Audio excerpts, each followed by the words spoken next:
बिहार का एक जिला है मुजफ्फरपुर। यह जगह लीची के लिए पूरी दुनिया में मशहूर है। लेकिन यहाँ सिर्फ लीची की मिठास नहीं, बल्कि लोगों का दिल भी उतना ही मीठा है। कहा जाता है कि बहुत साल पहले जब इस जिले की नींव रखी गई, तो इसे राजा मुजफ्फर खान के नाम पर बसाया गया। धीरे धीरे यह शहर व्यापार और शिक्षा का केंद्र बन गया। यहाँ के लोग खेती बाड़ी में माहिर थे और अपनी मेहनत से धरती को सोना बना देते थे। गर्मियों के मौसम में जब पूरे शहर में लीची के बाग खिलते, तो हवा में एक अलग ही सुगंध घुल जाती। दूर दूर से लोग यहाँ की लीची खरीदने आते। किसान अपने बागानों में सुबह से शाम तक मेहनत करते और फिर मंडी में बेचते।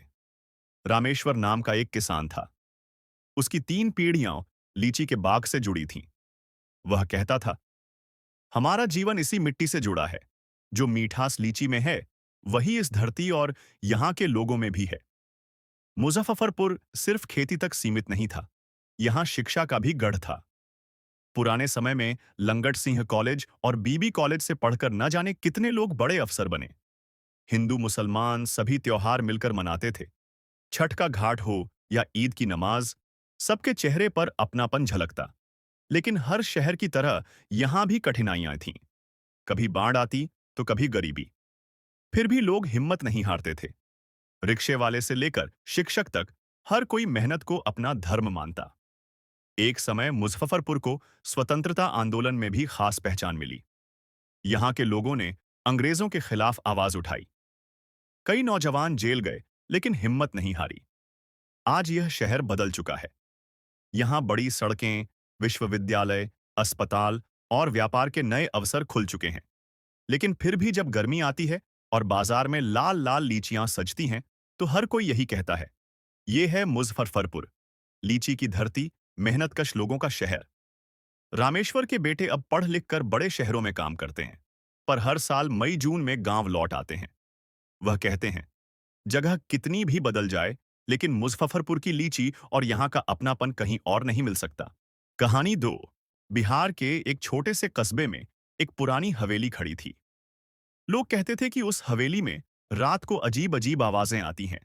कभी हारमोनियम बजता, कभी पायल की छनक सुनाई देती। बच्चे तो दूर, बड़े लोग भी उस रास्ते से रात को नहीं गुजरते थे। उस हवेली के बारे में यह मशहूर था कि वहां कभी एक बहुत अमीर जमींदार रहता था, जिसकी बेटी रूपा बेहद सुंदर थी।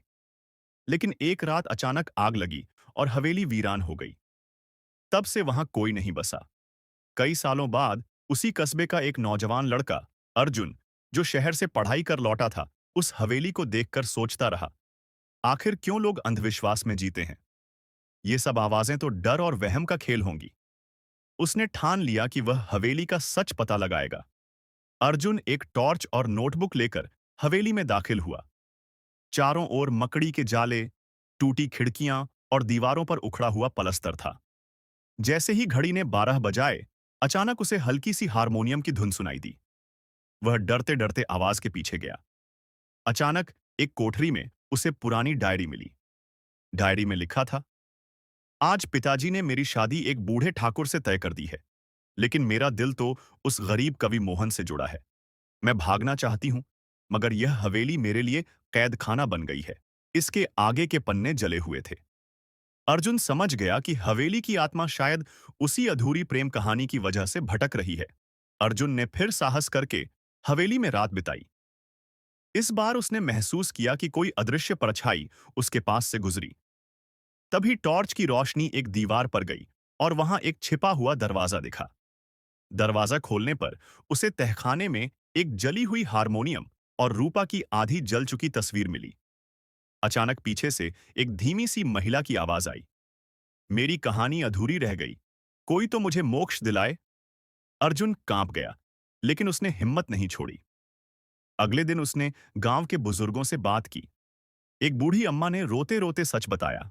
उस रात रूपा ने मोहन के साथ भागने की कोशिश की थी, लेकिन ठाकुर और उसके आदमियों ने हवेली में आग लगा दी।